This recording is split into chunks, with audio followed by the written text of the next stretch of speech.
Le principe de Pareto, aussi appelé loi de Pareto, principe des 20-80 ou encore loi des 20-80, est un phénomène empirique constaté dans certains domaines, et ce qui veut dire qu'environ 80% des effets sont le produit de 20% des causes. Bon, je suis sûr que tu connais ce genre de moment, quand tu travailles comme un psychopathe pour faire changer les choses, mais que tout avance au ralenti. Ou encore quand ton planning est tellement chargé que tu ne sais plus où donner de la tête, et donc tu n'arrives pas à faire tout ce que tu avais prévu, et même ce que tu as eu le temps de faire, il reste médiocre. La vérité, c'est que c'est sûrement un mauvais choix de stratégie.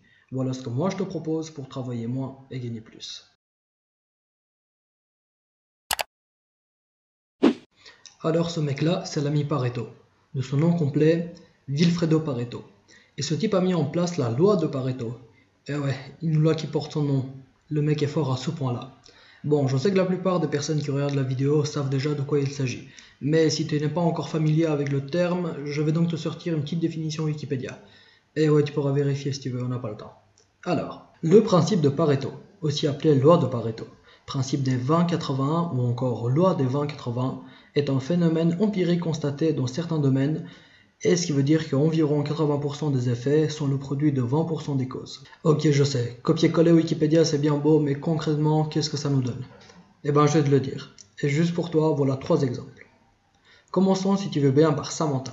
Samantha se prépare pour le déconfinement et veut par la même occasion perdre les quelques kilos qu'elle a pris pendant cette période. Super motivée, elle décide de courir tous les jours, faire des squats, des abdos et des pompes pour perdre du poids de plus en plus vite. Malgré tous ses efforts, au bout de 3 jours, elle a tellement de courbatures qu'elle décide de prendre un pot de glace et de chiller avec tonton Netflix. Pas le meilleur choix, je t'avoue. Au bout du 5e jour, elle décide de reprendre le sport de façon moins intense et ne souhaite par la même occasion ne plus prendre de petit déjeuner pour rattraper le temps perdu. Aïe aïe, pauvre Samantha. Tu l'auras bien compris, ne pas manger le matin rendra son sport encore plus compliqué, et comme elle est à bout de force et d'énergie, elle mangera encore plus le midi et le soir pour compenser. Résultat, au bout d'une semaine, quasiment 1 kg de plus que ça l'avait prévu. Concrètement, on n'a pas gagné. Dans ce cas précis, Samantha elle aurait dû appliquer la stratégie 20-80.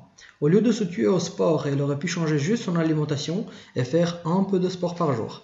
En mangeant mieux, la quantité calorique diminuera et la qualité nutritionnelle sera bien supérieure. Résultat, elle aurait même pu manger un peu plus, elle aurait plus d'énergie pour faire du sport et encore en bien meilleure santé sans oublier la perte de poids. Pas si difficile que ça au final. Bon, maintenant que nous avons réglé le cas Samantha, passons à Mathias. Mathias, c'est un mec qui est à l'université et se prépare pour ses examens. Petit problème, notre pote il n'a rien foutu tout au long de l'année. Et ouais, c'est pas pour rien que c'est notre pote. Donc il a décidé de passer ses journées en bibliothèque. Et malgré qu'il ne sache même pas où elle se trouve et ne comprend pas grand chose à la matière, il va quand même y aller tous les jours et décide de tout apprendre par cœur. Toi-même tu connais, stratégie testée et pas du tout approuvée. Bon, je te passe les détails un peu chiants, on savait tous que Mathias n'allait pas réussir ces putains d'examens. Dans ce cas précis, Mathias aurait dû appliquer la stratégie 20-80 également. Au lieu d'aller en bibliothèque et ne pas savoir comment travailler de manière productive, il aurait dû tout simplement trouver un ami qui maîtrise parfaitement le sujet, s'asseoir dans un environnement où il a déjà eu l'habitude de travailler et faire une sélection de toutes les matières qui sont essentielles et qui seront susceptibles d'être demandées à l'examen. Ainsi, il aurait pu au moins gratter la moitié des points pour passer son année et espérer faire le même parcours l'année d'après. Et pour finir, occupons-nous de Sam, l'anarchiste qui a son business depuis peu. Enfin un mec intéressant. Sam, il crée des infoproduits sur la spiritualité. Son business commence à marcher, il a une petite communauté qui le suit et il commence à faire déjà quelques ventes. Pas mal du tout. Tout va bien dans le meilleur des mondes. Seulement Sam, il se fait harceler par des mails et des messages privés de sa communauté et de ses clients toute la journée. Il se demande donc quelle stratégie adopter pour faire évoluer son entreprise. Voilà ce qu'il a fait. Étant de bonne foi et débutant dans le business, il décide de répondre le plus rapidement possible à ces messages pour montrer sa présence et illuminer la journée des siens. Mais ce qu'il n'a pas pris en compte, c'est que dès qu'il répond à une question, souvent on lui pose une autre, et donc il répond à nouveau. Mais une autre personne vient le solliciter et il fait une autre réponse. Et cette même question revient en boucle avec une autre personne. Donc c'est plus possible comme ça. Comme tu l'auras compris, Sam passe désormais sa journée à répondre à des questions et à gérer des problèmes alors qu'au final ces personnes ne vont même pas acheter ses produits. Dans ce cas précis, Sam aurait encore une fois dû appliquer la stratégie 20-80. Au lieu de répondre à des messages toute la journée, il aurait pu choisir simplement 2 moments dans la journée, à midi et à 19h par exemple, et à chaque fois sur une petite période de 15 minutes. Ce qui fait qu'il aurait pu répondre à chaque personne individuellement Et si la personne a encore des questions, eh ben elle devra attendre le lendemain, ou encore mieux, acheter les produits de Sam. Ainsi, il aurait pu montrer sa présence à sa communauté et en même temps trouver le temps de créer d'autres produits et donc par conséquent de faire croître son business. Et ouais, parfois la vie c'est simple. Maintenant toi aussi tu peux faire comme Sam.